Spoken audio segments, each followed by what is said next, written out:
inmensamente felices de recibí-los, porém mais felizes ainda de receber o professor Michel Martensoli. A gente tem a aventura de, ano após ano, nos últimos tempos, poder receber inspiração, não é certo, que sempre nos traz, e sobretudo a renovação de pensamento que nos traz.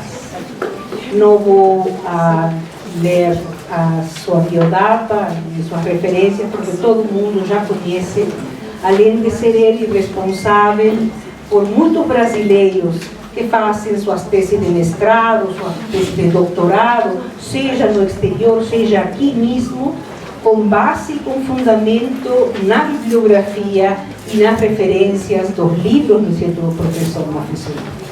Então, é mais do que conhecida a sua trajetória, é mais do que conhecida a sua influência neste país, pela qual agradecemos imensamente.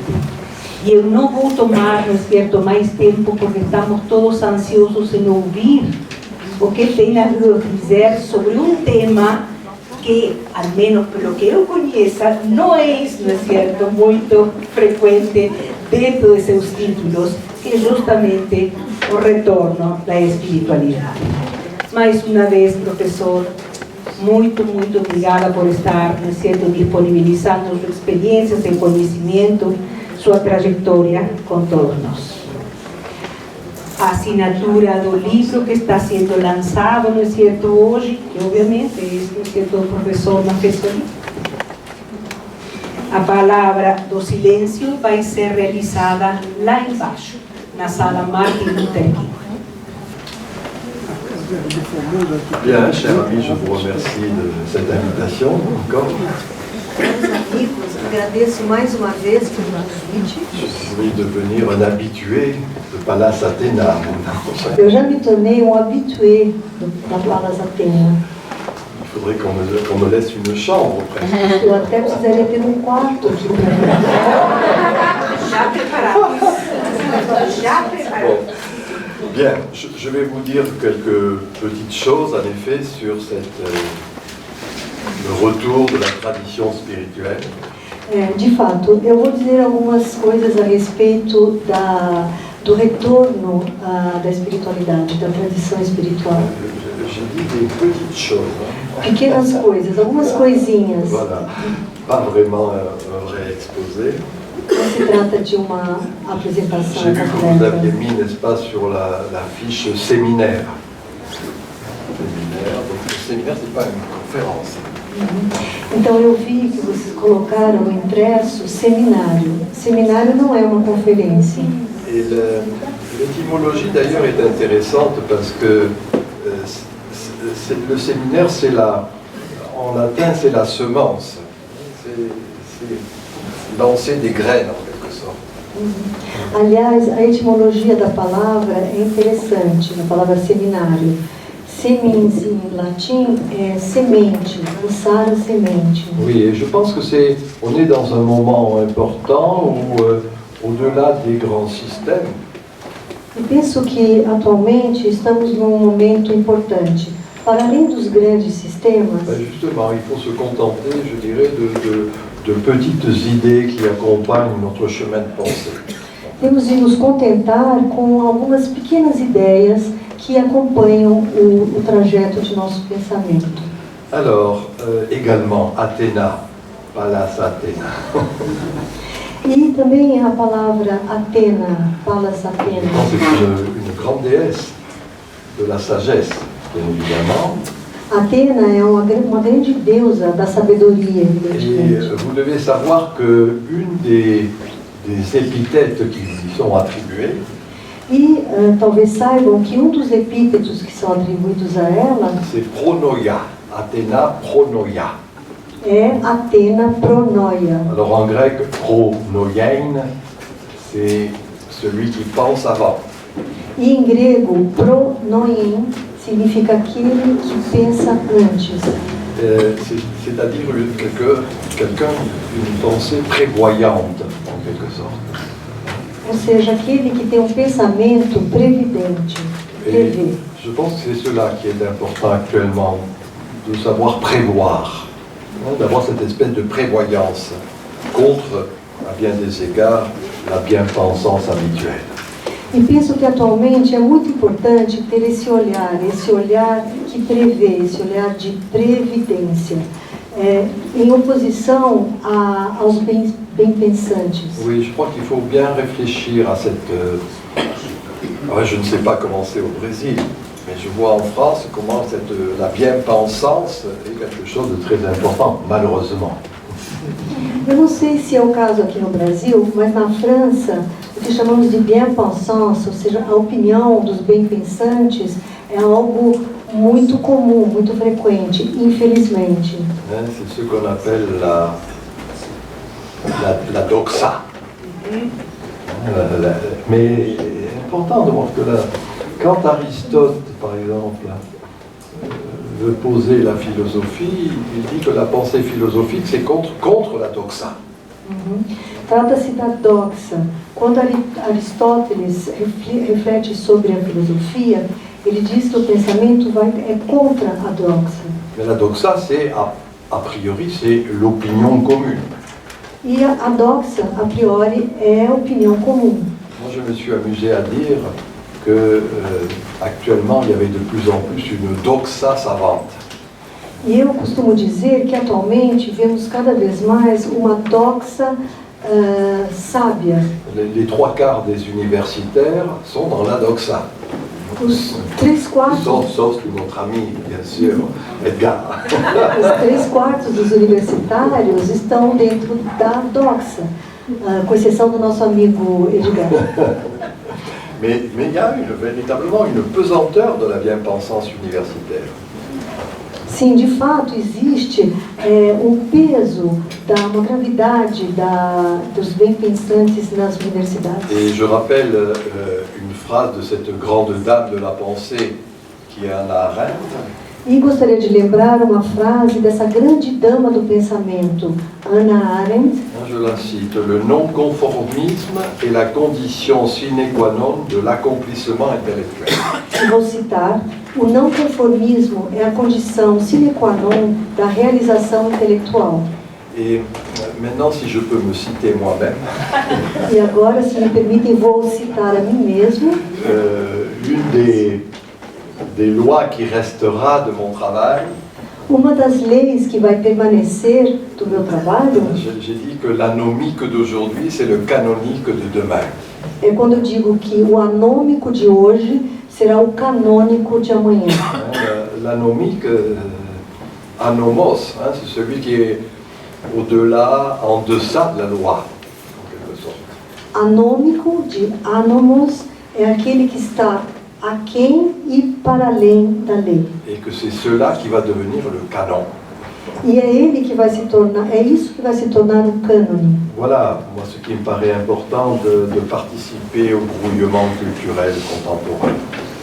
E é essa contribuição que eu acho importante para participar dessa efervescência cultural. Et que c'est uniquement dans cette, je dirais, dans ce chemin de pensée, non pas une pensée établie, mais une pensée en chemin. E penso que unicamente neste caminho do pensamento, não um pensamento estabelecido, mas nesse caminho. Et c'est à partir de là qu'on peut comprendre quels sont les principes qui animent une époque. A partir daí podemos entender quais são os princípios que animam uma época. Il faut toujours réfléchir sur les idées principes. É importante sempre refletir sobre as ideias, princípios. C'est Chateaubriand. Chateaubriand fala a respeito disso. En montrant comment, quand on quitte l'Ancien Régime, quelque chose d'autre est en train de naître, et c'est là qu'il propose cette idée d'idée-principe.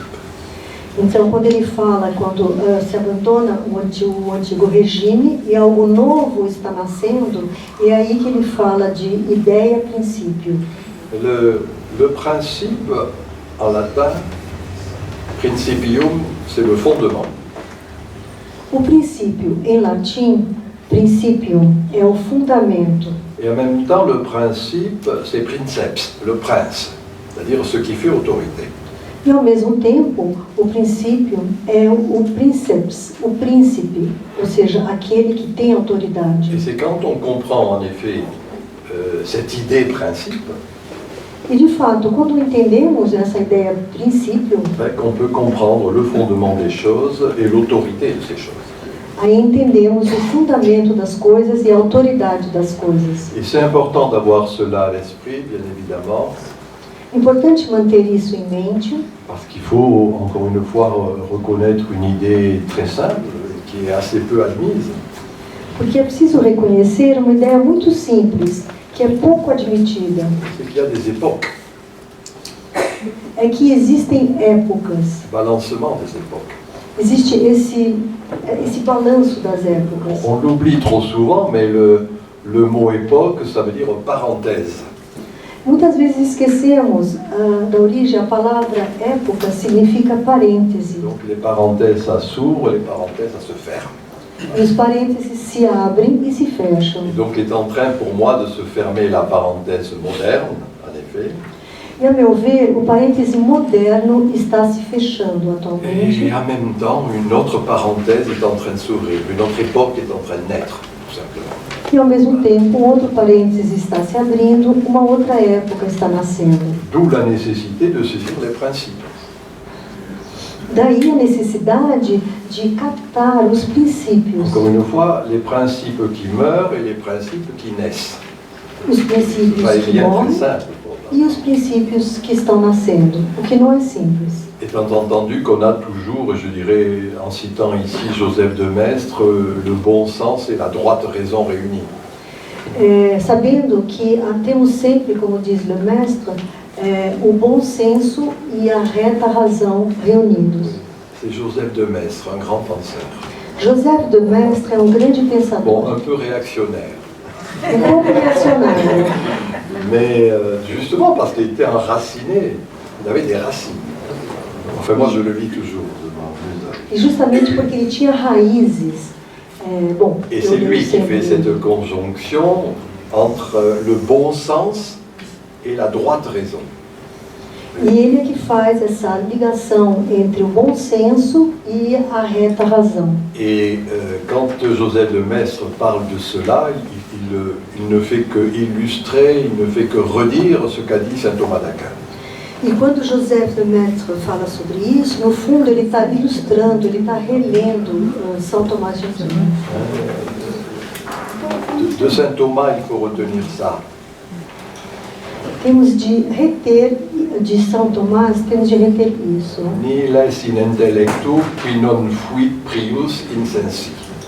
Il n'y a rien dans l'intellect qui n'ait d'abord été dans les sens.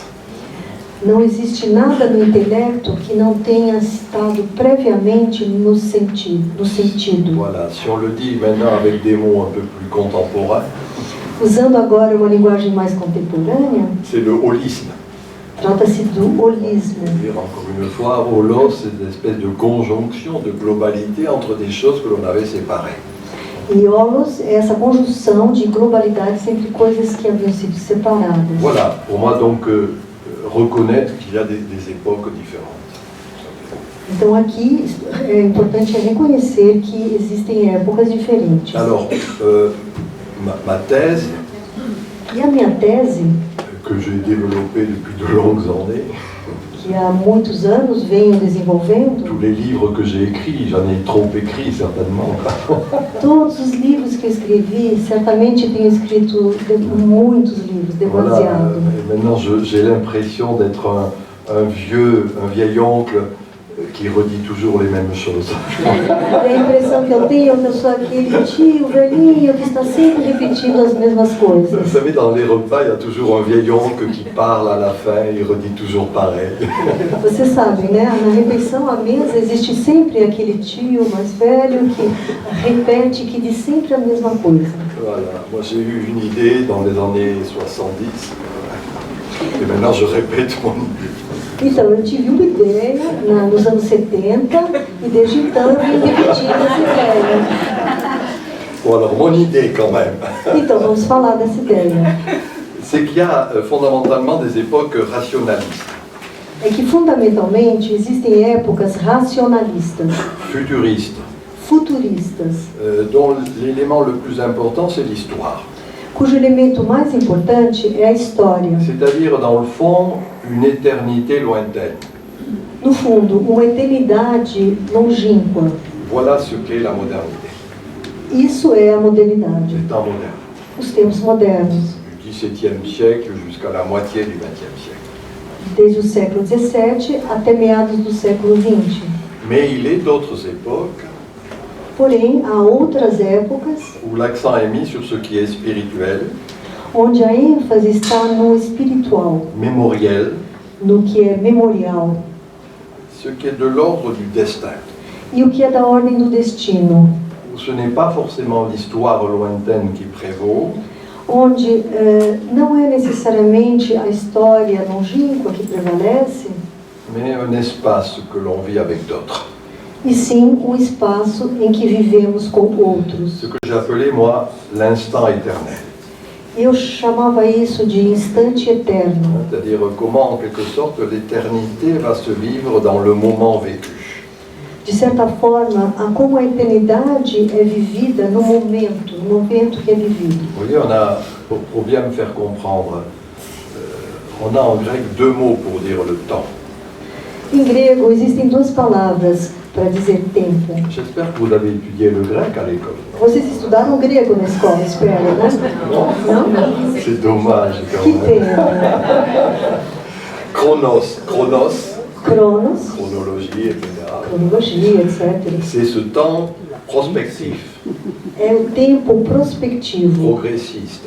progressista. Au Brésil, vous connaissez le progrès, Vocês ordem et conhecem, progrès. né? Ordem e progresso aqui no Brasil, né? Vocês Moi, je conhecem crois que bem. c'est fini le progrès. Bom, mas o progresso já acabou, né? Mais à côté du chronos, Mas ao lado do Cronos, il y a le kairos. há o Kairos. Et le kairos, c'est ça l'instant éternel. E o Kairos é esse instante eterno. Ce qu'il faut attraper sur le moment. É aquilo que temos de apreender no momento, no próprio momento. Kairos, c'était un dieu chauve. Kairos era um deus calvo, careca. Et donc on ne pouvait pas le saisir par les cheveux quand il avait tourné les talons. Então, quando ele virava as costas, era impossível agarrá-lo pelos cabelos. Quand il avait tourné les talons. Quand il était parti.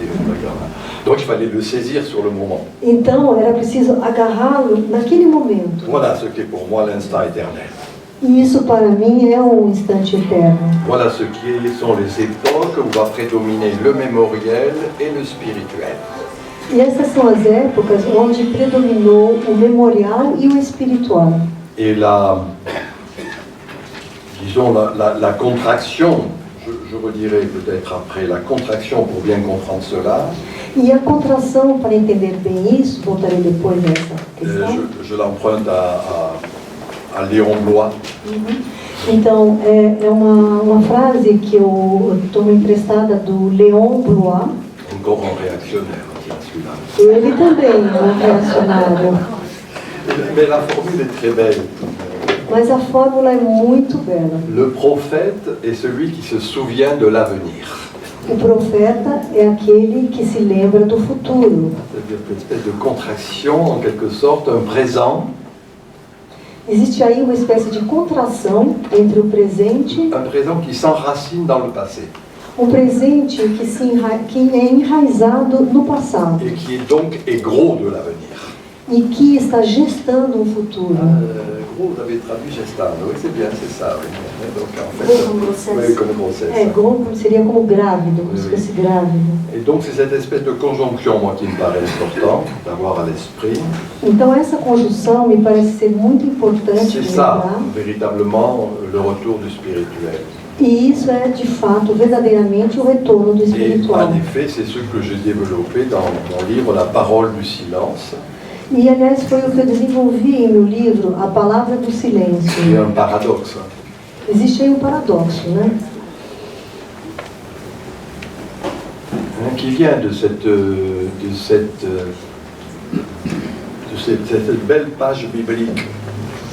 E esse paradoxo provém dessa bela página bíblica, Quand le prophète est sur la montagne, quando o profeta está na montanha, il y a la no topo, tempête qui passe, e aí vem a tempestade, et Dieu n'est pas là. e Deus não está lá. Il y a un vent violent qui passe, et Dieu n'est pas là. Vento violento, e Deus não está lá. Et puis il y a un zéphyr. Comment on dit zéphyr? Zefir, existe Uma brisa. Une brise très douce. E aí uma brisa muito suave, Et là se trouve Dieu, en quelque sorte. e aí Deus está lá. Vous connaissez, hein, c'est dans Isaïe, le mot Vocês rêve, conhecem etc. isso, Vous né? connaissez la Bible quand même, pas le Vocês grec. conhecem a Bíblia. Talvez não conheçam, não saibam falar grego, mas a Bíblia vocês conhecem. Il vaut mieux le lire en hébreu, mais enfin. Melhor falar, dizer isso em hebraico. Moi j'aime talvez. beaucoup l'hébreu et ça m'a beaucoup appris. Aliás, eu aprecio muito o hebraico e eu aprendi muito Et en com fait, esse idioma. voilà donc, moi ce qui me paraît important d'avoir à l'esprit, c'est ça le retour du spirituel fondamentalement, cette distinction, je ne sais pas comment vous la faites en portugais, entre le mot et la parole. Então, sobre o retorno do espiritual, o que me parece muito importante é essa distinção entre, em francês nós temos duas palavras, mot e parole, para dizer palavra. Em português acho que só temos palavras. Acho que é a única palavra. Oui, je sais que c'est toujours difficile quand je fais cette distinction. Essa distinção é difícil em português.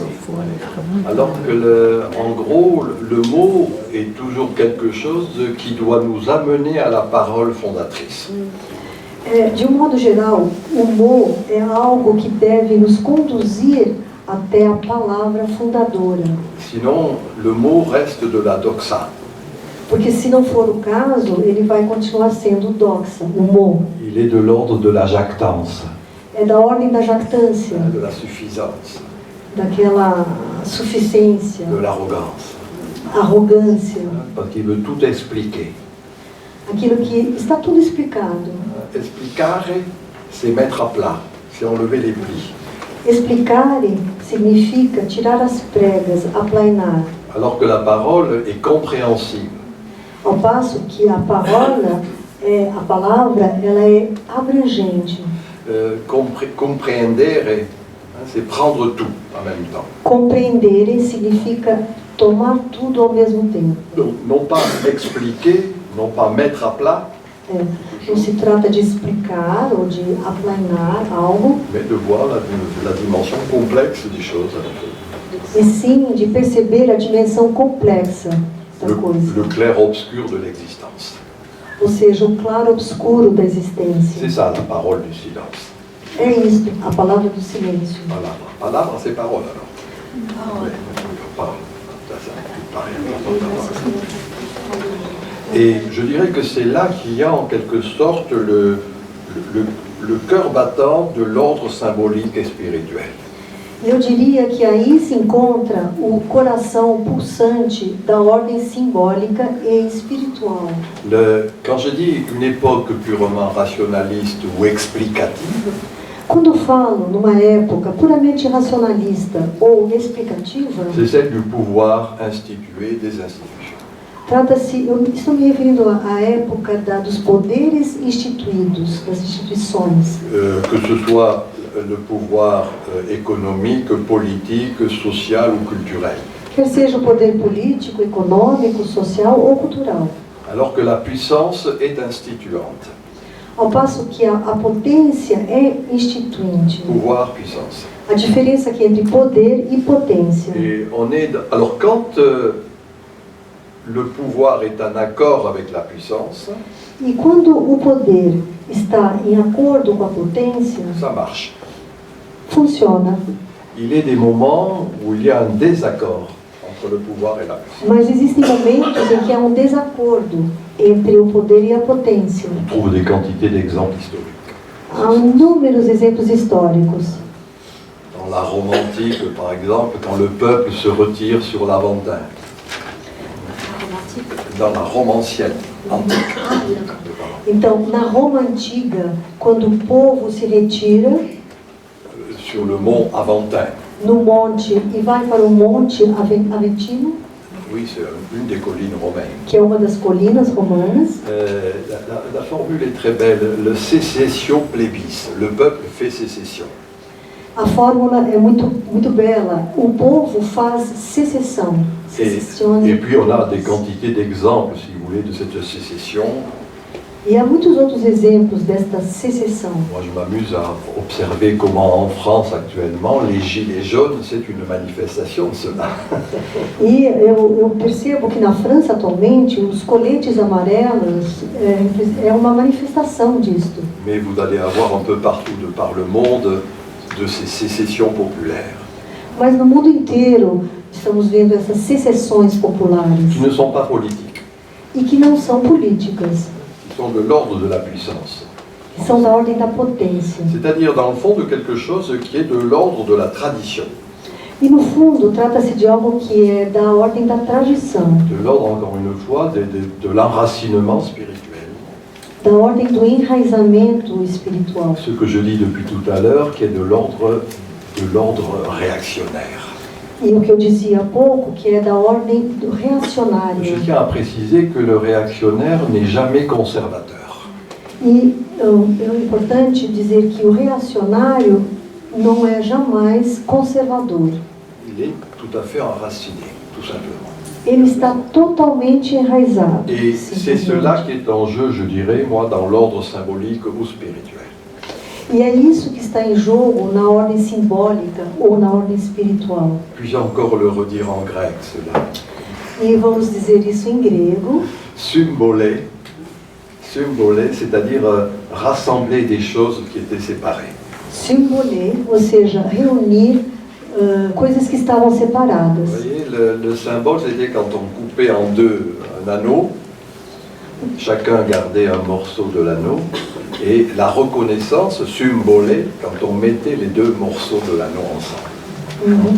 Então, o símbolo era quando um anel era separado em dois, e aí symbolé era quando se reunia as duas partes do anel. Voilà, l'ordre symbolique, c'est ce qui unit et ce qui permet donc le sentiment religieux. E a ordem simbólica é o que une e que permite o sentimento religioso. Alors voilà ce qu'est, de mon point de vue, le cœur battant de la reliance. E, no meu ponto de vista, é isso que seria o coração pulsante da religação. Oui, alors cette religation, ou reliant en anglais, on a dit, c'est-à-dire de l'ordre d'être relié et d'être en confiance. Essa palavra reliance, que é um neologismo em francês, é da ordem de religar, de estar na confiança. Alors, voilà ma définition de cette reliance. E eis a minha definição desta reliance. C'est se connaître en reconnaissant l'autre. É conhecer-se reconhecendo o outro. Et là encore, dans son sens fort, l'idée de connaissance, en latin cum nascere, naître avec, la connaissance, c'est-à-dire que je n'ai naître qu'en fonction de l'autre. E aqui no latim também, cum nascere, conhecer. Ou seja, eu só nasço em função, quando eu reconheço o outro, em função do outro. Et donc, la reconnaissance vient de l'altérité. Portanto, o reconhecimento provém da alteridade. L'autre absolu, O la outro, déité, bien sûr. o outro absoluto, que é a deidade. É claro. Voilà, si vous voulez, ce qui est en jeu, à mon avis, dans ce processus compréhensif. E, a meu ver, é isso que está em jogo nesse processo abrangente. Voilà la parole du silence. E eis a palavra do silêncio. Celui dans le fond, de ce mysterium fidei. No fundo, desses mysterium fidei. Mystère. Mistério. Traditionnellement, l'histoire des religions nous apprend que le mystère, c'est ce qui unit des initiés entre eux. Tradicionalmente, a história nos ensina que o mistério é aquilo que une os iniciados entre si. Donc, ces mots sont liés ensemble. Mythe, mystère, muet.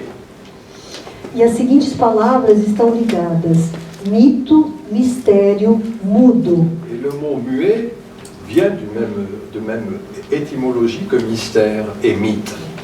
E a palavra mudo tem a mesma etimologia do que mistério e mito. Donc quand je partage des mythes et des mystères, Portanto, quando eu compartilho mitos e je mistérios, suis muet par rapport aux autres. é porque eu estou mudo com relação aos On ne outros. dit pas tout aux autres. Ou seja, nós não dizemos Voilà. tudo Et para c'est os cette outros. chaîne sémantique qu'il faut avoir à l'esprit. Então temos de lembrar essa cadeia semântica. C'est ça le cœur battant de l'ordre symbolique actuel. E este é o coração pulsante da ordem simbólica atualmente. Avec le retour, bien évidemment, corrélatif à cela, des diverses dimensions religieuses et spirituelles. Com o retorno das diferentes dimensões religiosas e espirituais. Et de mon point de vue, c'est ce qui a conduit, ce fut le titre d'un de mes livres, au réenchantement du monde. E a meu ver, foi isso que levou ao reencantamento do mundo. Aliás, esse é o título de um dos meus livros. Bon, si je fais très rapidement une petite généalogie. Bom, eu gostaria agora de fazer uma pequena genealogia, rapidamente. Pourquoi je parle du réenchantement du monde? Por que estou falando em reencantamento do C'est mundo? parce qu'il y a eu un désenchantement du monde, É porque houve um desencantamento. qui est l'expression de Max Weber, bien sûr. Essa expressão de Max Weber. On a traduit dans toutes nos langues néo-romanes, français, portugais, espagnol, le terme allemand par désenchantement. E então, em todas as línguas latinas, francês, espanhol, esse termo foi traduzido do alemão, foi traduzido como desencantamento. Mais c'était encore une manière qui n'était pas tout à fait correcte. Mas não era uma tradução totalmente correta. En Säuber und der Welt, il aurait fallu traduire par démagification du monde. A tradução certa teria sido desmagificação do mundo. Zauber en allemand, c'est le sorcier. Porque Zauber, em alemão, é o feiticeiro. Säuber und der Welt, c'est bon, enfin peu importe. Em Zauber, Restons sur l'idée de désenchantement. bom, mas vamos continuar utilizando desencantamento. C'est-à-dire comment progressivement, Então, como de forma progressiva, c'est en quelque sorte qu'on a évacué le sacré. progressivamente, o sagrado foi esvaziado. Et c'est ça, je dirais, la racine de la modernité. E eu diria que esta é a raiz da modernidade. On pourrait dire une sécularisation du messianisme judéo-chrétien. Uma secularização do messianismo judaico-cristão fundamental. Dans ce livre qui s'appelle La question juive, No livro que se chama A Questão Judaica, Karl Marx a une très belle formule. Il dit la politique, c'est la forme profane de la religion. Karl Marx diz que a política é a forma profana da religião. C'est-à-dire ce que la religion a voulu faire là-bas, le paradis céleste, nous on va le faire ici, le paradis terrestre. Ou seja, o que a religião quis fazer lá, o paraíso celeste, nós vamos fazer aqui, o paraíso terrestre. Donc c'est une histoire du salut. Portanto, trata-se de salvação, Un messianisme profane. messianismo profano. Et c'est sur cette idée de la Ensäuberung der Welt, désenchantement du monde, Eu não sei pronunciar. Nessa ideia do desencantamento do mundo, qu'il y a eu cette espèce de sécularisation, en effet. a partir dessa ideia, houve uma espécie de secularização. Moi je dirais une profanisation du sacral. Eu diria uma profanização do sacral. Et la cristallisation de tout cela, E a cristalização disso vous tudo, voyez ce que c'est qu'une cristallisation? vocês percebem o que é uma cristalização? Le cristal va se créer dans une eau mère, c'est-à-dire quelque chose qui est là, ambiant. São os cristais que se formam em cima de algo que está ali, algo ambiente. Et alors c'est parce qu'il y avait cette eau mère, c'est-à-dire ce dont on baignait, en quelque sorte. Eau mère. Água mater. Então, justamente os cristais se formam nesta água-mãe. Como existia essa água-mãe, Qui était la négation de la mémoire, que era a negação da memória, la dénégation de la tradition, a denegação da tradição. les lendemains qui chantent.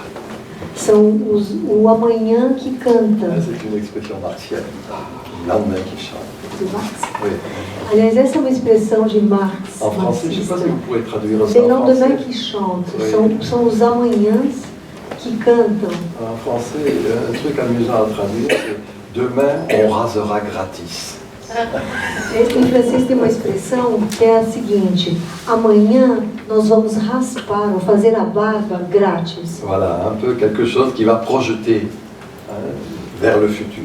Ou seja, é algo que projeta para o futuro. C'est ça par quoi j'ai commencé, le lointain. Então eu comecei com essa ideia, o longínquo, o Et distante. c'est cette dénégation de la tradition E é esta denegação da tradição qui est le propre même du progressisme. Voilà, que é o próprio do progressismo, le mythe du progrès. o mito do progresso. Dites-moi encore ordre et progrès. Ordem e progresso. Voilà. Et c'est ce mythe du É progrès isso. Esse mito do qui, progresso, à mon avis, a fait son temps, que a meu ver já passou, tout simplement parce qu'elle repose essentiellement, vous l'avez compris, sur cette tension vers l'avenir, simplesmente porque é baseado nesta tensão para o futuro, relative, corrélative d'un déracinement. que vai junto com esse desenraizamento. Ce que pour ma part, moi j'appelle une idéosophie paranoïaque, Eu chamo isso de ideosofia paranoica, c'est-à-dire le je pense cartésien. ou seja, o eu penso cartesiano. Vous savez que c'est au milieu du discours de la méthode, de Vocês Descartes, sabem que no meio do discurso do método de Descartes, l'homme comme maître et possesseur de la nature. que ele diz o homem como senhor e proprietário da natureza. Voilà la paranoïa. É esta paranoia. Encore une fois, un paranoïenne, c'est celui qui pense par en haut. Paranoia é aquele que pensa por cima. Et les grands paranoïaques sont des grands rationalistes d'ailleurs. Pas parmi vous, il n'y en a pas ici, je suppose. Aliás, os grandes paranoicos são racionalistas. Eu tenho certeza que não tem nenhum Non, aqui. non, il ne faut pas dire toutes les bêtises. Donc, Não precisa traduzir tudo, não. donc c'est ça, cette espèce de domination du monde, en quelque sorte, Então, essa espécie de dominação do mundo aboutissant à la dévastation du monde. que resulta na devastação do mundo. Et c'est dans ce processus, en quelque sorte, que la spiritualité s'est évaporée dans des institutions exotériques. E nesse processo, La spiritualité s'est a évaporée. espiritualidade se evaporou nas instituições Non, Ésotérique. exotériques. nas instituições esotéricas. C'est typiquement là où fonctionne le principe de coupure, E é tipicamente ali que funciona o princípio do corte, la dichotomisation du monde, ou seja, a dicotomização do le mundo. corps, l'esprit, O corpo, o espírito, la nature, la culture, a natureza, a etc. Le cultura, matériel, le o spirituel. material, o C'est espiritual. Gilbert Durand qui dit principe de coupure. Gilbert Durand fala do princípio do corte. Bon, moi, de mon point de vue, il y a en quelque sorte, quand j'ai dit holisme, cette conjonction de ceux qui avaient été séparés. E, a meu ver, quando eu falei em holismo, trata-se dessa conjunção daquilo que havia sido separado. Et alors c'est ce progressisme, E é este j'ai progressismo, bien dit, messianisme profane, en quelque sorte. e repito, messianismo profano, de certa Pour forma. moi, c'est ce qui est en crise actuellement. Eu acho que é isso que está em crise atualmente. Et je rappelle chaque fois que j'ai l'occasion de parler, E toda vez que eu tenho a oportunidade de falar a respeito, opportunidade, quand on prend le risque de m'inviter, donc, ou então quando as pessoas correm esse risco, se arriscam em me convidar, je vous l'ai dit, il ne faut plus inviter le vieil oncle. olha, não convide mais o tio. Bon, alors je dis que la crise n'est pas économique. A crise não é econômica, C'est une facilité. La crise est sociétale. é fácil dizer isso. Na verdade, a crise é societal. De manière très précise d'ailleurs.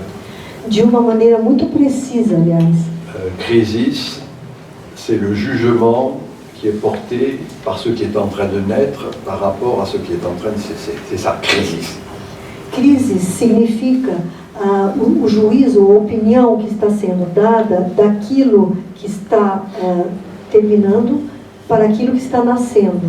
Et d'une manière beaucoup plus triviale, crisis, c'est, vous savez, le crible. C'est-à-dire ce qui fait qu'on va rejeter la bague pour garder le grain. E crises, de uma forma mais trivial, podemos pensar em crivo, ou seja, aquilo a gente vai rejeitar a palha para manter o feno. Voilà ce qu'est la crise sociétale. Então, eis aqui a crise societal. Bien sûr, ça a une dimension économique, Bom, é evidente que tem uma dimensão mais ce econômica, n'est qu'une dimension. mas esta é apenas uma das Et c'est à partir de dimensões. là, si vous voulez, qu'on peut comprendre ce qui est l'inversion de polarité en jeu actuellement. Então, a partir daí, podemos compreender qual esta inversão de polaridade que está em jogo atualmente, Pour moi, la postmodernité. que para mim é a pós-modernidade, Tout simplement, ce qui arrive après, ou seja, aquilo que vem depois, puisqu'on n'est pas capable de dire avec certitude ce qu'est ce que nous vivons.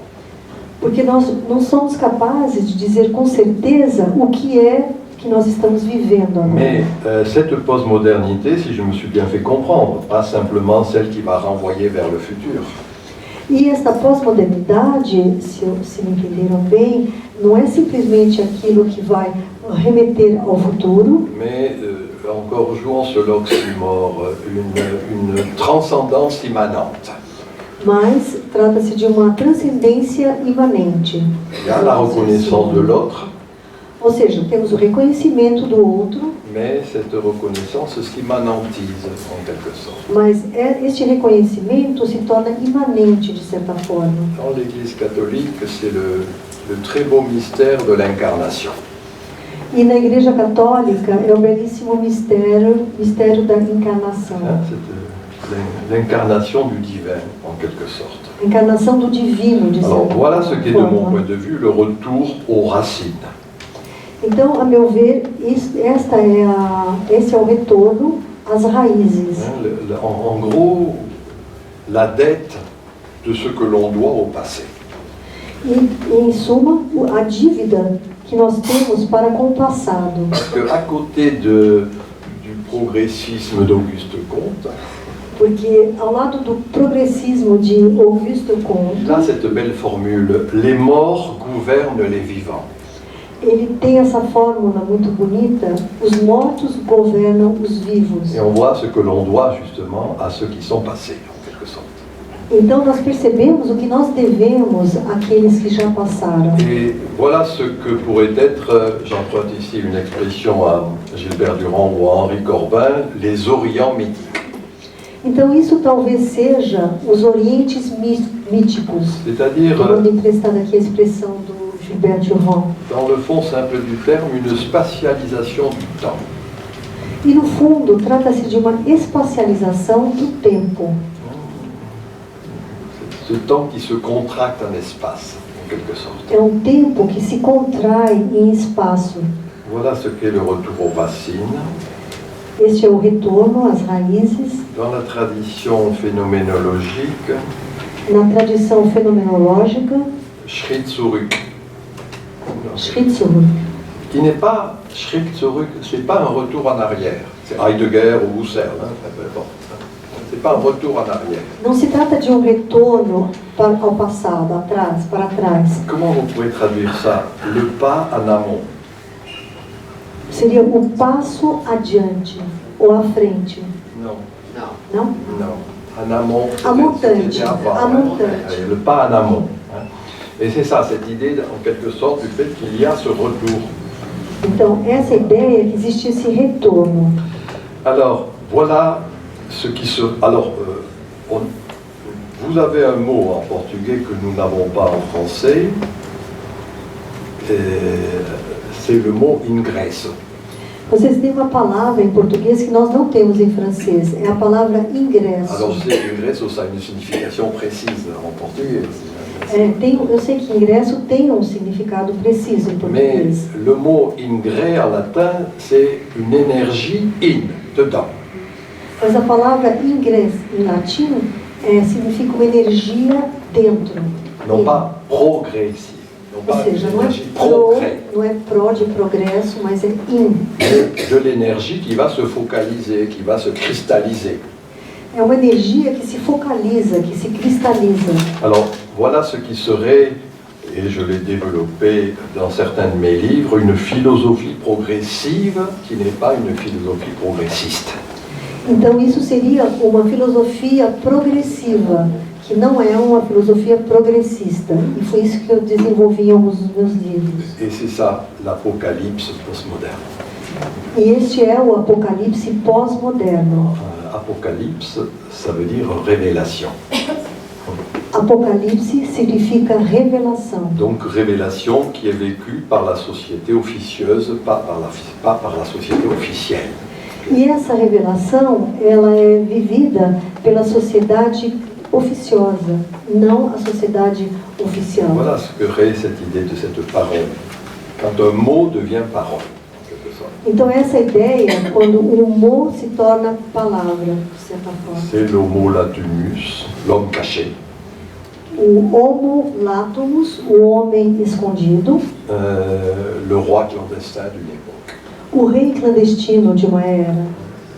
C'est les romantiques qui rappelaient cette idée du roi clandestin. Os românticos usavam muito essa ideia do rei clandestino. Et c'est cela que serait, de mon point de vue, l'imaginaire postmoderne. E, na minha opinião, esse seria o imaginário pós-moderno. Donc la réviviscence d'une économie du salut. Ou seja, o renascimento, o reviver de uma economia da salvação. Voilà typiquement ce qu'est pour moi la transcendance immanente. E isso, tipicamente, para mim, é a transcendência Et imanente. pour bien comprendre cela, il y a deux termes dont il faut voir la vraie différence. E para compreender bem isso, existem dois termos que temos que distinguir. La réalité et le réel. A realidade e o real. Le principe de réalité est un principe économique, O princípio da realidade é um princípio econômico, de l'économie matérielle. da economia material. Vous dites principe de réalité aussi en portugais. Usamos aqui princípio da realidade. Par exemple, un principe de réalité, c'est si votre enfant veut faire de la poésie, vous lui dites fais d'abord ton droit ou fais de la médecine, ça rapporte des sous. O princípio da realidade é o seguinte: quando seu filho diz assim, eu quero ser poeta, você diz para ele, não, faça medicina ou direito, porque aí você vai ganhar dinheiro. Voilà ce qu'est un principe de réalité. E isso seria um princípio da realidade. Avec une dimension bien sûr économique que l'on sait. Com essa dimensão econômica que nós Alors conhecemos. que le réel est gros de l'irréel. Então ali o real está gestando o irreal. Nos fantasmes, São nossos fantasmas, fantasmagorie, nossas fantasmagorias, fantaisie, etc. fantasias, etc. Vous voyez, c'est le réel, je répète et je redis, le réel est gros de l'irréel. Eu repito essa fórmula: o real está gestando o irreal. Vous voyez, pour vous donner un exemple historique intéressant et amusant, E para dar um exemplo histórico interessante e divertido, c'est dans la réforme protestante, na época da Reforma Protestante, Max Weber le montre bien dans l'éthique protestante et l'esprit du capitalisme. e Max Weber mostra bem isso na Ética Protestante e o Espírito do Capitalismo. Il montre comment cette théorie théologique de la prédestination, Ele mostra essa teoria da predestinação. donc je suis de toute éternité prédestiné au ciel ou à l'enfer. Eu estou predestinado ao céu ou ao inferno por toda a eternidade. Mais le signe que je sois prédestiné au ciel, Porém, o sinal de que eu esteja predestinado ao céu c'est la réussite sur terre. é o sucesso na terra. Et c'est là-dessus que se fonde le capitalisme, etc. E é ali que se fundamenta, então, o capitalismo, etc. Alors voilà, la prédestination comme irréelle, Então, temos a predestinação como irreal, fantasmatique, fantasmática, qui va engendrer le réel. que vai gerar o real. Voilà cette conjonction entre les deux éléments. E esta é a conjunção entre esses dois Et elementos. pour moi, c'est à partir de là qu'on peut comprendre l'espace de la spiritualité. Então, eu penso que a partir daí podemos entender o espaço da J'ai espiritualidade. bien dit, hein, la spiritualité comme un mystère à vivre, A espiritualidade como um mistério a ser vivido. avec cette liaison, la chaîne sémantique, hein, le mystère, le muet. Com essa ligação naquela cadeia semântica do mistério para o mudo. Et c'est intéressant de voir comment dans toutes les tribus postmodernes, É interessante perceber de que forma nas tribos chez pós-modernas, ces jeunes générations, ou seja, essas jovens il y a gerações, ce côté d'être muet par rapport aux anciens, par rapport aux adultes, etc. Parce que je partage des mystères. existe esse aspecto deles estarem mudos com relação ao passado, com relação aos adultos, porque eles compartilham deste mistério. Avec les rituels, bien sûr, qui sont liés à ce partage des mythes, des mystères et le fait que je sois muet par rapport aux autres qui ne partagent pas ces mystères-là. Então, com tudo que está ligado, os ritos que estão ligados a esse compartilhamento, o fato deles compartilharem mitos, mistérios. Alors voilà ce qui est de mon point de vue ce retour du spirituel.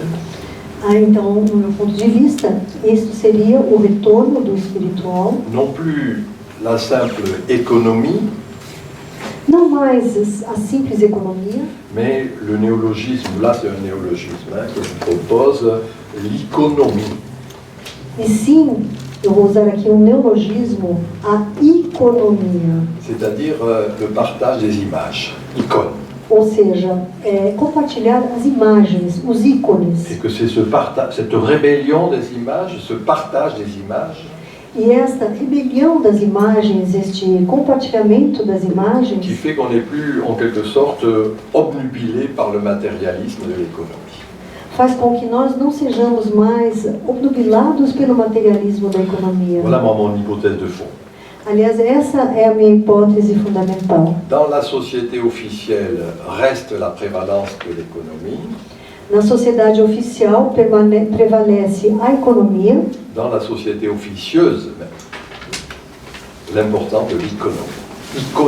e na sociedade não oficial, oficiosa, a importância do econômico. C'est-à-dire ne plus, en quelque sorte, réduire le pain quotidien à sa matérialité. De certa forma, é não mais reduzir o pão cotidiano à sua materialidade. Alors vous savez que dans l'évangile de Saint Matthieu, Vocês sabem que no Evangelho de São Mateus, au chapitre 6, no capítulo 6, au verset 11, versículo 11, vérifiez, vocês podem pesquisar. donne-nous aujourd'hui notre pain quotidien. Dê-nos hoje o nosso pão cotidiano.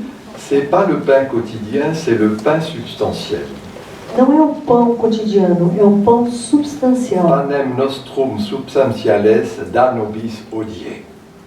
Panem nostrum substantialem da nobis hodie. Et on a traduit ça par donne-nous aujourd'hui notre pain quotidien, c'est donne-nous le pain substantiel. Então isso foi traduzido por nos dê o pão cotidiano, mas trata-se do pão substancial. C'est-à-dire un pain qui est en deçà ou au-delà du matériel. Ou seja, é um pão que está aquém ou além do material. Voilà, moi, de mon point de vue, ce qu'est ce retour multiforme qui est en train de se diffracter dans la vie sociale. Então, para mim, esse é o retorno multiforme que está se fragmentando na vida social. Et bien sûr, ce qui fait qu'on est en train de passer de l'ère du jeu fermé en soi à l'ère du nous où on partage avec d'autres.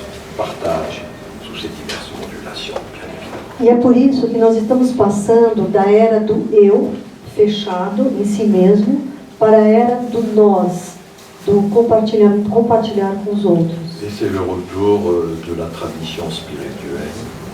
E é o retorno da tradição espiritual, Avec toute une série, je dirais, de hauts lieux enracinés. com uma série de lugares elevados enraizados. Le mot haut lieu, c'est une expression spécifique de l'Ancien Testament. Bom, a palavra aqui em francês, a expressão é haut lieu, lieu de locais, de lugares, mas é uma expressão específica do Antigo Testamento. C'est-à-dire là où se faisaient véritablement les grands affoulements religieux. Hauts lieux, pardon, quand les prophètes vont lutter contre les hauts lieux, c'est-à-dire qu'ils vont lutter contre le paganisme. Les hauts lieux, c'est les endroits où il y a de la hiérodulie, de la hiérogamie, c'est-à-dire de l'effervescence religieuse dans l'Ancien Testament. Na verdade, se refere àqueles locais onde há uma efervescência religiosa no Antigo Testamento. Et de mon point de vue, il y a le retour de ces hauts lieux. Então, a meu ver, existe esse retorno desses hauts lieux. Comment vous dites en portugais, hauts lieux? Traduit par lieu, des lieux élevés. Lieux Ou élevés, hauts. lugares elevados, altos. Eu não sei muito bem como Parce qu'il faut donner il faut lui laisser au lieu cette dimension un peu symbolique. Hein. C'est pas, par exemple, pour moi, il y a des hauts lieux musicaux. talvez instâncias elevadas. Na verdade, o importante aqui é a dimensão simbólica. Des hauts lieux sportifs. Por exemplo, instâncias esportivas. Je ne connais rien au football. Hein. Olha, eu não entendo nada de futebol, Mais il y a des hauts lieux sportifs. mas existem essas instâncias elevadas Et c'est dans esportivas. cette perspective qu'on peut comprendre les hauts lieux religieux. Uma condição elevada. Condição? Peut-être. Então é nessa perspectiva que podemos entender essas condições elevadas. Voilà, et c'est cela qui permet de comprendre en quelque sorte cette espèce de changement de fond qui est en train de s'opérer. E é assim que conseguimos compreender essa mudança fundamental que está se realizando. Soyons clairs, hein, avec cette disjonction que je dis depuis tout à l'heure entre l'officiel et l'officieux. E aqui, esclarecendo que isso vem junto com essa disjunção, a que me referi há pouco, entre o oficial e o oficioso. Repérer toujours, moi c'est un de mes grands idées, repérer quel est le roi clandestin d'une époque. Então, eu digo sempre, é importante identificar quem é o rei clandestino da época. Et c'est à partir de là qu'on peut saisir quel est le rythme de la vie. E a partir daí, poderemos entender o ritmo da vida. Alors rythme, ça vient de réo en grec. Ritmo vem de réu, em grego. C'est-à-dire un écoulement à partir d'une source. Ou seja, é um escoamento a partir de uma fonte. Il peut y avoir du mouvement dès le moment où il y a des racines. Então, há movimento a partir do momento em que há raízes. Par exemple, quelqu'un qui aime bien danser la valse, Por exemplo, aquele que gosta de dançar valsa, il sait qu'il faut d'abord avoir un pied fiché en terre pour avoir une valse.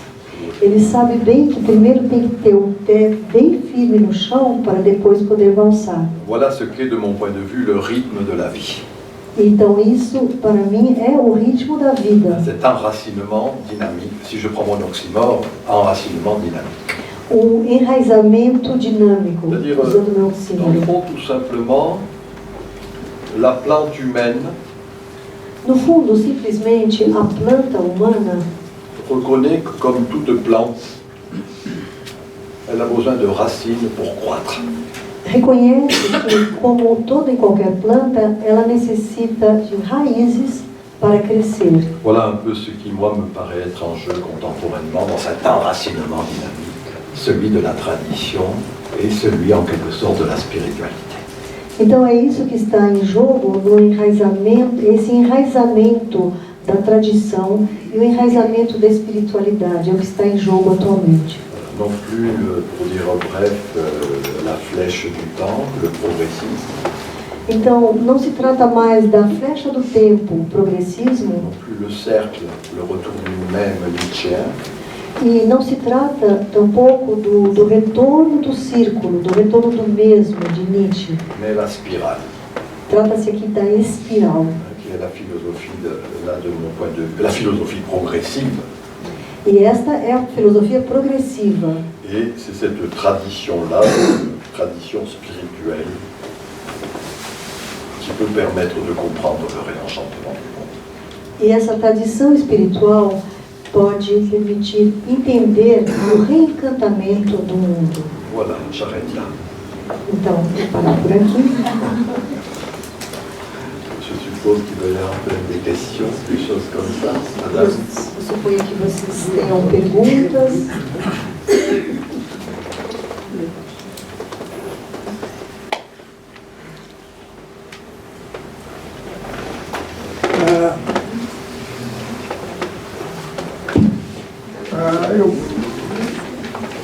Eu tenho um fato histórico, disse para ele, um fato histórico que eu considero muito importante. Se ele quiser saber, eu vou contar. E que eu estudei na Sorbonne 6 meses em Paris. Na Sorbonne, em Paris, 6 meses, em 1954, 55. E aconteceu um fato histórico muito importante. Lá, quando eu estava lá em Paris, os arquitetos modernos queriam mudar a legislação para permitir prédios. Corbusier era famoso na época. E ele foi a Paris e tentou mudar a legislação de Paris. A legislação de Paris era 4 andares e o sótão. E eu estava lá quando houve a discussão. E o Corbusier, Carta de Atenas, queria mudar a legislação de Paris. E lá discutiram e eles não concordaram. Paris continua com 4 andares e o sótão. A experiência que eu tive lá. Eu agora... c'est pas tout à fait 4 étages, c'est 5 plus 1. Na verdade, são 5 andares e o sótão. Não, 4 andares e o sótão. 4 andares e o sótão, não 5 andares. Eu sou engenheiro. Moi, j'habite à Paris depuis longtemps. J'ai habité toujours au 5e étage. Eu sou engenheiro civil. 4 andares e o sótão. Non, les immeubles haussmanniens, c'est 5 étages plus 1. Na verdade, os prédios, as construções de Haussmann são de 4 andares. Et alors, 5 andares mais... Je me souviens que quand j'avais été à Buenos Aires, ils avaient voulu copier Paris, mais ils avaient mis 6 étages plus 1. Eu me lembro, quando eu estive em Buenos Aires, eles quiseram copiar Paris, então eles tinham construído prédios com 6 andares e mais 1. On m'a dit cela pour Buenos Aires. Pelo menos foi o que me contaram. Je ne sais pas si c'est vrai. Não sei se é Non, verdade. cher monsieur. Eu espero não haver perturbado. Non, Espero não haver mais. perturbado. Non, mais c'est intéressant. Non, pas du tout. Pas du Não, tout. de modo algum. Pas du tout. En 1950, Em 1950, Venturi, l'architecte Venturi, o arquiteto Venturi va écrire ce livre qui s'appelle De l'ambiguïté en architecture. escreveu um livro que se chama Da Ambiguidade na Arquitetura. 1950. Foi em 1950. Et dans ce livre, qui est le livre du postmoderne, le manifeste du postmodernisme architectural, No fundo, esse livro é o manifesto do pós-modernismo arquitetônico. en effet, il prend le contre-pied du Bauhaus, E, na verdade, ele se opõe ao Bauhaus. Le Corbusier, Le Corbusier, Niemeyer, Niemeyer. etc. C'est-à-dire, en quelque sorte, ce qu'a été le Bauhaus dans les années 30, De certa forma, o que foi o Bauhaus na década de 30, c'est une architecture à angle droit, que era uma arquitetura com ângulos retos, qui va évacuer les disparités, les efflorescences en quelque sorte, e que acaba eliminando as disparidades, et qui donne l'obscénité de nombre de nos villes. e que traz esse aspecto obsceno de muitas cidades que conhecemos. Obscène dans le sens simple du terme, ce qui est devant la scène. E obsceno aqui no sentido primeiro da palavra, ou seja, aquilo que está fora da cena. C'est-à-dire ces cochonneries qu'on ne peut pas voir. No fundo, são aquelas porcarias que nós não podemos ver. Bon, on oublie tout ça. Nós vamos Alors, esquecer non, tudo non, isso. non, je vais terminer. Et donc, Venturi va, architecte italo-américain, Então, Venturi, que é um arquiteto italo-americano, va construire New Orleans ele construiu New Orleans pour la communauté italo-américaine. e para a comunidade italo-americana. Et contre le Bauhaus, c'est-à-dire contre le Corbusier, Niemeyer, etc., E contra o Bauhaus, do Corbusier e Niemeyer, il va faire des constructions, comme il dit, avec des citations diverses. ele faz construções, nas palavras dele, construções com diferentes citações. C'est-à-dire une porte romane, une fenêtre gothique, un linteau baroque. Então, por exemplo, uma janela gótica, uma porta romana, etc. Premièrement. Isso em primeiro lugar. Deuxièmement, j'ai dit pour la communauté italo-américaine. Então, ele fez essas construções para a comunidade italo-americana. C'est-à-dire, alors il dit un processus d'anamnèse. E ele fala num processo de anamnese, C'est-à-dire, souviens-toi d'où tu viens. ou seja, lembre-se de onde você vem. Et c'est-à-dire que ces citations, il va les prendre à Padoue, Florence, Rome, Venise, etc. Então, ele retira essas citações de Florença, de Roma, de Pádua. Voilà ce qu'est le postmodernisme architectural. Então, este é o pós-modernismo da arquitetura. Et dans le fond, moi, tout ce que j'ai dit sur la postmodernité, No fundo, tudo que eu disse a respeito da c'est pós-modernidade quelque chose qui renvoie au postmodernisme é architectural. algo que remete a esse pós-modernismo arquitetônico, particularmente À partir de ses racines. a partir de suas raízes. Ce processus d'anamnèse É um processo de anamnese est un processus, encore une fois, de tradition. que aqui também trata-se de um processo de tradição. Et je pense que la spirale de la spiritualité E penso que a espiral da espiritualidade vient de ce processus d'anamnèse. vem desse processo de anamnese. Souviens-toi Lembre-se d'où tu viens. de onde você vem. Processo Et moi, je veux histórico. pas, Processo histórico moi, je veux pas importantíssimo. diriger les paroles. Por favor. Questões. Aqui. Primeiro, obrigado, muito obrigado mesmo por muitas coisas que foram faladas e que alimentam sobremaneira a nossa percepção de tentar encontrar esse caminho do sagrado. E a minha pergunta é assim, se os três princípios da transdisciplinaridade, nível de realidade, complexidade, princípio nível da realidade, níveis de realidade, complexidade e principalmente a lógica do terceiro incluído pode nos ajudar a nos reencantar, ou seja, o reencantamento do mundo e esse encontro, esse reencontro com o sagrado.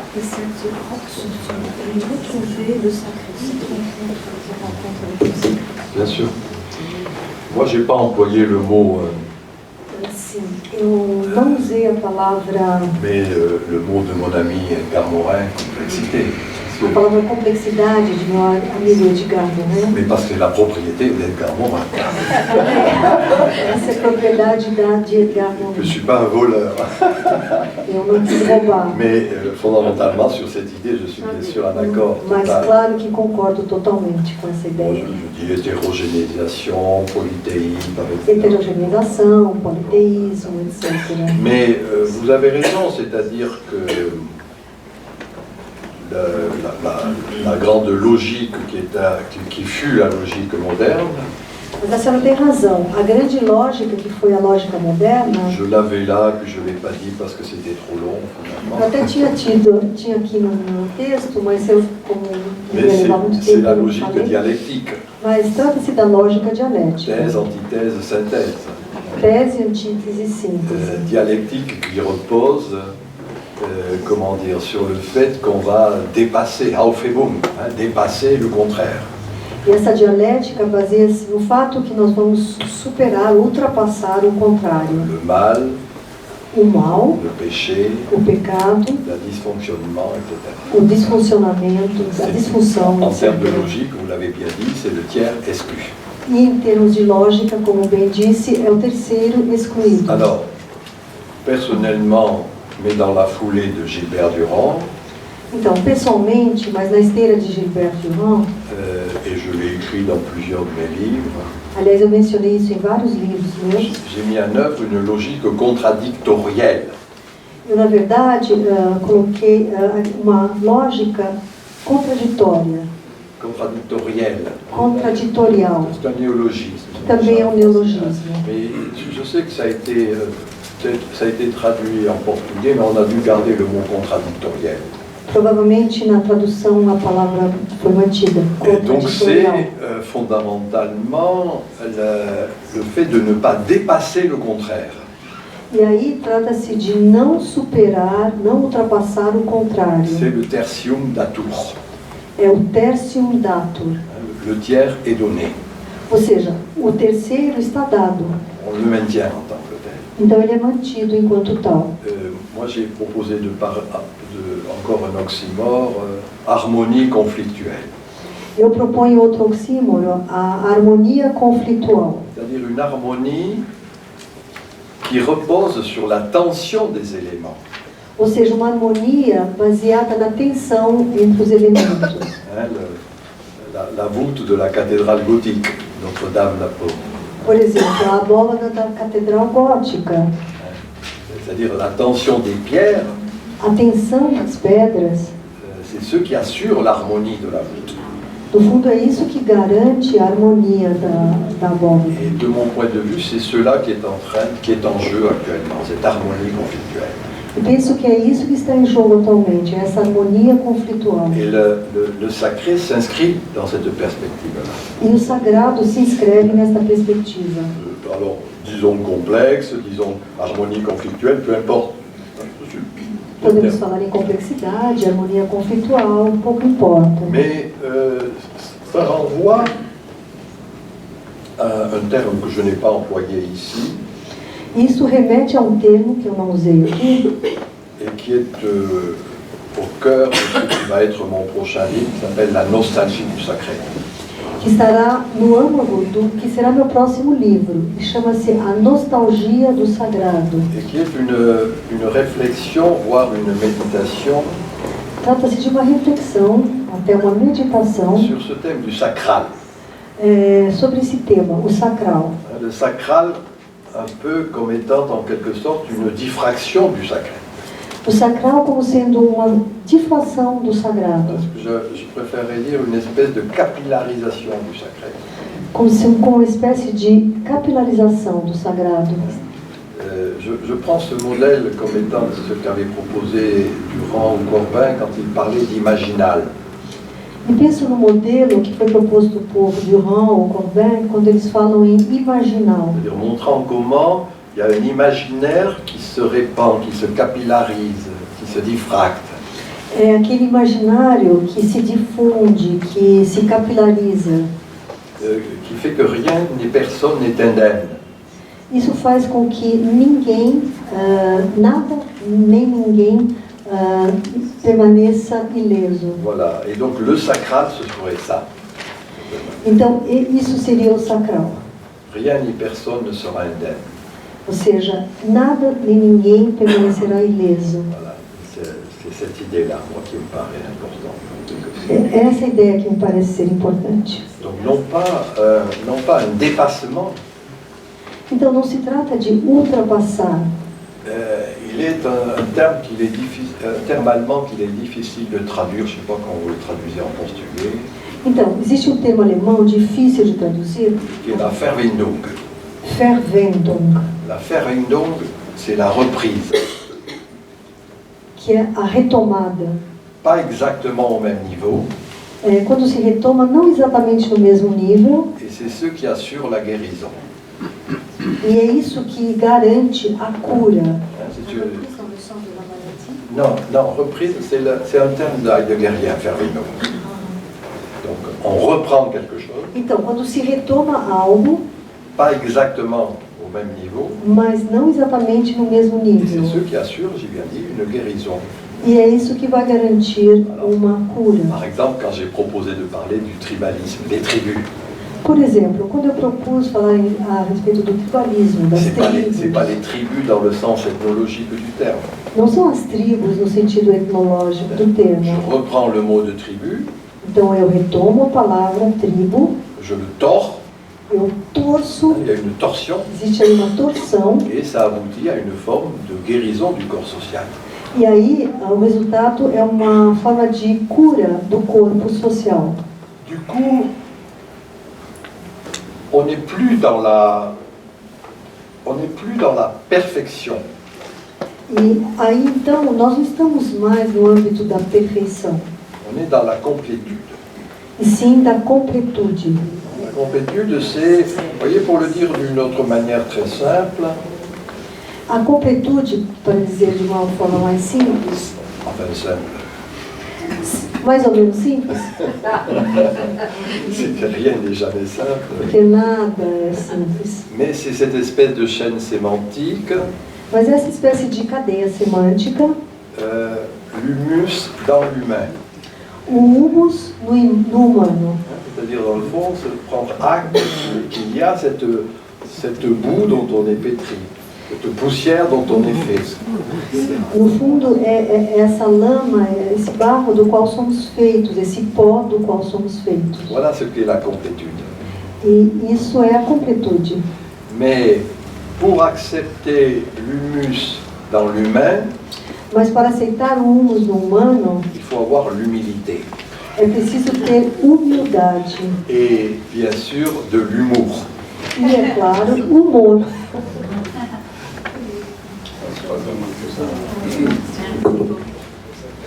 C'est pas moi qui dirigeais votre... Bem, bom, eu sou seu tradutor desse livro. Ah oui, Eu tive que comprar uma nova edição da Bíblia para conferir as suas citações. Está tudo referido na nota de tradutor, mas há uma palavra no segundo capítulo, que é a lei do silêncio, que você fala da conduta apofática. apophatique, j'ai compris. Apofática. E você utiliza uma palavra mostration em francês, que na verdade se trata de um neologismo. Eu mantive como seu tradutor mostração. Mostração. Para não confundir com demonstração. Os tradutores, pobres coitados, humildes, são os responsáveis por essa forma neologizada. Não havia outra palavra a não ser traduzir mostration por mostração. Vocês vão comprar o livro e vão ver no segundo capítulo. Je vais aller vérifier, mais je ne suis pas tout à fait d'accord avec toi. Eu vou verificar, mas na verdade eu não concordo. Parce que... non, non, je suis tout à fait d'accord avec Eu lui. concordo. Surtout que c'est mon traducteur. Il faut que je me mette bien avec lui quand même. Esse é Non, meu mais tradutor. j'ai un de mes snobismes, puisque chacun a des coquetteries. os meus esnobismos, porque cada de nós tem as suas c'est que vaidades, je n'ai jamais fait de néologisme. Bom, peço desculpa. é que eu nunca fiz neologismos. Mais si je cite ici Mallarmé, Mas eu vou citar Mallarmé, donner un sens plus pur au mot de la tribu. dar um sentido mais puro às palavras da tribo. C'est-à-dire ce qui vient de loin, Ou seja, aquilo que vem de longe qu'on avait oublié. e que tínhamos esquecido. Et alors, le mot monstrer E a palavra monstrer ou monstration ou monstration est un vieux mot français é uma palavra antiga francesa, du Moyen-Âge, da Idade Média. où justement il s'agissait de montrer, E a ideia era justamente mostrar, pas simplement démontrer rationnellement, não simplesmente demonstrar racionalmente, mais montrer visuellement. mas mostrar visualmente. Et alors, montrer, monstrer, Então, mostrar, mostrar, em francês tem a palavra é montrer, né? même ce qui est monstrueux. E aí mostrar mesmo o que é Oui, bien sûr, je ne vais pas évacuer monstruoso. le monstrueux.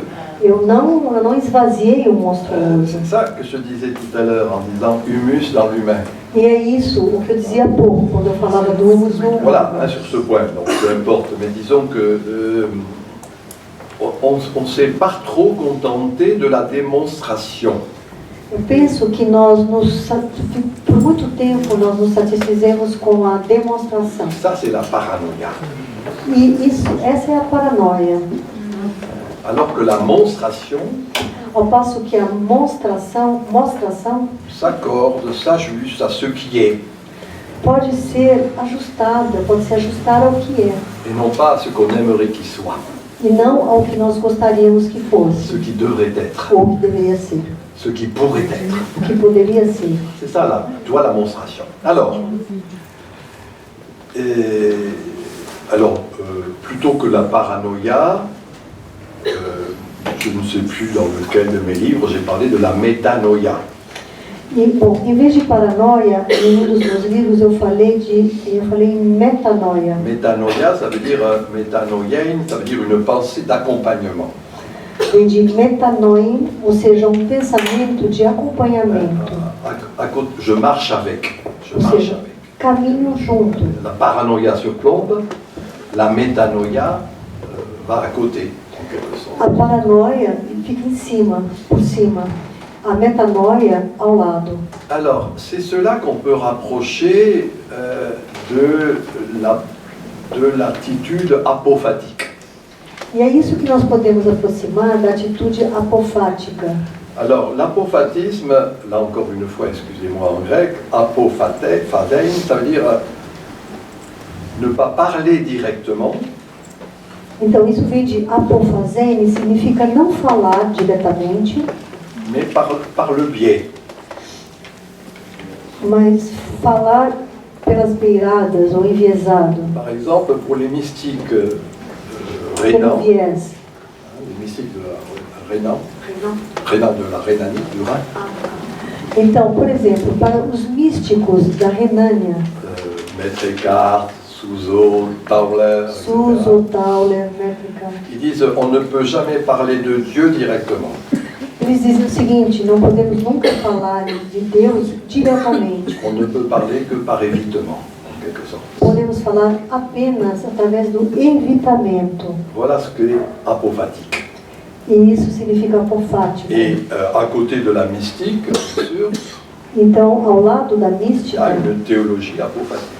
então existe essa teologia apofática. Alors moi, je me suis amusé, et ça a déplu à beaucoup de mes collègues, Bom, eu apreciei muito fazer isso, mas muitos colegas meus não gostaram. c'est pour ça que je dis beaucoup du bien des universitaires. E é por isso que eu falo tão bem dos universitários. J'ai fait une sociologie apophatique, Eu fiz uma sociologia apofática. c'est-à-dire du social, je ne vais pas parler directement, Ou seja, eu não falo diretamente do social, mais par évitement, mas pelo evitamento, par métaphore, por metáfora, par allégorie. através de alegorias. si vous avez le courage, lisez mon livre qui s'appelle La connaissance ordinaire. Se tiverem coragem, leiam meu livro, que se chama O Conhecimento Comum. Comme il y a deux traductions, une à Lisbonne et une au Brésil, Esse livro foi traduzido em Lisboa e aqui. avec deux titres différents. E os dois títulos são diferentes. Ça nous ramène à plus d'humilité, ça. Isso nos torna ainda mais humildes. Et là, j'essaie dans ce livre, qui est un livre fort ennuyeux, hein, je tiens à préciser. Oui, il est très ennuyeux. Dites-le. Qu'il est beaucoup mieux ici, la traduction française que vous avez dit. Non, j'ai dit que c'était un livre qui de toute façon était ennuyeux. Ah, que le livre est ennuyeux, d'accord. En français, je dis il est un peu chiant. Bom, esse livro é um livro meio chato. Non, non, c'est pas dit. Et dans, ça s'appelle la connaissance, enfin en français la connaissance ordinaire, ben, je montre qu'il faut mettre en jeu la métaphore, l'allégorie, toutes ces choses qui sont apophatiques. Então eu falo que é importante usar as metáforas, as alegorias, tudo isso que é apofático. Alors que la paranoïa Por outro lado, a paranoia est conceptuelle. é conceitual. Ceux qui font des concepts sont des paranoïaques. Os que fazem conceitos são paranoicos. Mais maintenant, le boulanger fait du concept, le marchand de vin, ils ont tous des concepts. Moi, quand je vais chez mon tailleur, il me fait un concept de costume. O padeiro tem um conceito, o costureiro, o alfaiate tem um conceito. Quando eu vou lá para fazer um terno, o alfaiate diz que está fazendo um conceito de terno para mim. Moi, quand j'étais jeune, je faisais mes études à Stuttgart. Então, quando jovem, eu estudei em Stuttgart. C'est là où il y a les usines Mercedes. E lá tem as fábricas da Mercedes. Et le slogan de Mercedes, O slogan da Mercedes, c'était, alors en allemand, Mercedes ein Begriff. Mercedes ein Begriff. C'est-à-dire Mercedes, un concept. Un concept. Begriff, c'est le concept. Então, Mercedes, um conceito. Donc j'ai dit qu'il faut laisser le concept aux métallurgistes. Então, vamos deixar o conceito para os metalúrgicos.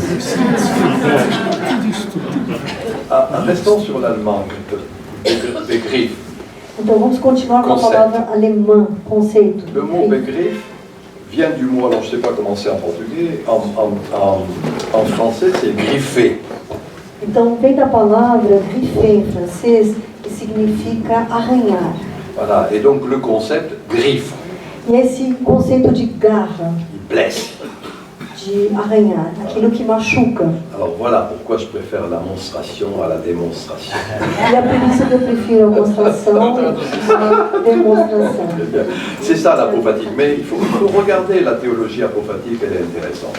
É Vraiment. interessante ler ou pesquisar a apofática, a teologia apofática, muito interessante. Moi je suis en train de lire, de relire Saint Thomas d'Aquin, 15 tomes de la Somme théologique. Então, eu estou relendo São Tomás de Aquino, são os 15 tomos da Dans mes livres Suma. actuels, je cite beaucoup Saint Thomas. E, aliás, nos meus livros atuais eu cito bastante. Et vous savez ce qu'il fait à la fin de sa vie? Vocês sabem o que ele fez no final da vida? Il ne termine pas la Somme théologique. Ele não concluiu a súmula teológica. Il jette en disant tout cela c'est de la paille. Ele termina dizendo assim, isso tudo é palha. Et il redevient mystique. E aí ele se torna novamente místico. Bon, c'est ce que je vous conseille. Eu aconselho vocês a fazerem isso. Je devenais mystique. Encore 2 minutes, une ou deux questions et puis on arrête. Bom, a última pergunta, depois nós vamos parar. Boa noite, professor. Eu tenho uma dúvida, a gente está passando por uma crise, estamos passando por uma crise climática urgente e única, né?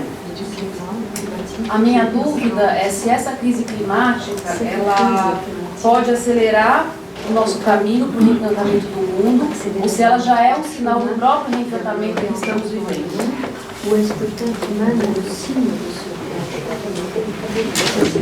Oui, oui. Alors, oui, bien sûr. Je veux dire, il est évident Sim, é claro que, je l'ai dit tout à l'heure, cette domination du monde aboutit au saccage du monde. é evidente que essa dominação do mundo resultou na devastação do mundo. Je dis que le progressisme, Eu digo que o progressismo, traduisez cela, le progressisme au début était bené. Bené, vous voyez ce que ça veut dire? Gentil, un petit enfant bené, un petit con. o progressismo no começo era um menino bonzinho, um pouquinho. Et puis il est devenu dévastateur. Mas depois ele se tornou devastador. Et les saccages écologiques en sont l'expression. E o saque ecológico é a expressão disso. Alors, personnellement, je n'aime pas le mot écologie, Eu pessoalmente não gosto da palavra ecologia, au moins en France, pelo menos na França, parce que ça a une connotation par trop politique. porque tem uma conotação demasiado política. Mais j'ai proposé, et j'ai écrit un livre, Mas eu propus, escrevi um livro, encore mais um livro, qui va être traduit d'ailleurs au Brésil au mois de mars ou d'avril. que vai ser traduzido aqui no Brasil, em março ou em abril. J'ai appelé cela écosophie. Non, écosophie. E eu chamei de ecosofia. Dans le sens Ecosofia. écosophie, dans le sens étymologique du terme, No sentido etimológico do termo, oikos c'est la maison, oikos é a casa Sophie c'est la sagesse. e sophie é a sabedoria. Donc la sagesse de la maison commune. Ou seja, é a sabedoria do lar comum. Alors voilà ma réponse. Então essa é a minha resposta. C'est-à-dire que au-delà ou en deçà Ou seja, para além ou aquém de l'action politique écologique, da ação política ecológica, il y a une sagesse, une sensibilité écosophique, existe uma sabedoria, uma sensibilidade quelque chose ecosófica. qui se répand Algo que vai se dans la société officieuse. divulgando, difundindo na sociedade oficiosa. Voilà, je crois que c'est aussi un des éléments du sacral, E penso que esse também é um dos elementos do sacral, ce que j'ai appelé l'incarnation, o que eu chamei de le encarnação, mystère d'incarnation. o mistério da encarnação. C'est-à-dire cette participation, cette réversibilité, cette conjonction, ce partage, etc. É essa participação, essa reversibilidade, essa conjunção, esse compartilhamento, Avec essa cette atenção, nature dans laquelle on vit. com essa natureza na qual vivemos. Le schéma habituel, moderne, O esquema, o modelo habitual moderno, c'était le sujet dominant un objet. era o sujeito dominando um objeto. Moi, sujet, dominant objectum, c'est ce qui est jeté devant soi, la nature comme objectum. Objeto é o que está jogado diante de mim. Inerte, A natureza inerte. é um objeto, Et é donc c'est aquilo que é ce inerte. rapport, encore une fois, du sujet dominant l'objet qui a été le développement, le fameux développement. Des sociétés de développement sous sa diverse modulation. Então, esse sujeito que domina o objeto, que foi esse célebre desenvolvimento. Alors, revenons encore là à des très belles pages de Gilbert Durand. Então, vamos voltar a páginas belíssimas do Gilbert Durand. Je crois, je ne sais pas si vous l'avez lu, il faut lire Gilbert Durand. Vocês leram esse autor, Gilbert Durand? C'est traduit largement en portugais. Foi bem traduzido aqui. Et Durand, d'une manière prophétique, E Durand, de uma forma profética, a parlé du trajet, falou de trajeto, le trajet anthropologique. o trajeto antropológico. C'est-à-dire non pas un sujet dominant un objet, Ou seja, não mais o sujeito dominando um objeto, mais une réversibilité, e sim uma reversibilidade, un va-et-vient. vai e vem. Voilà ce qu'est l'écosophie. E isso é a ecosofia. Voilà ce qui, de mon point de vue, est en train de se répandre. E isso, ao meu ver, é o que está se difundindo. Et il ne faut pas avoir peur du pouvoir. Des pouvoirs politiques. E não devemos temer o poder político. Des présidents, quels qu'ils soient, et on ne nommera personne. Não devemos temer os presidentes, sejam quem for, não vamos nomear ninguém. Donc il vaut mieux être attentif, en quelque sorte, à cette sensibilité écosophique. O importante é estar atento, de certa forma, a essa sensibilidade ecosófica. Bon, j'arrête. Hein.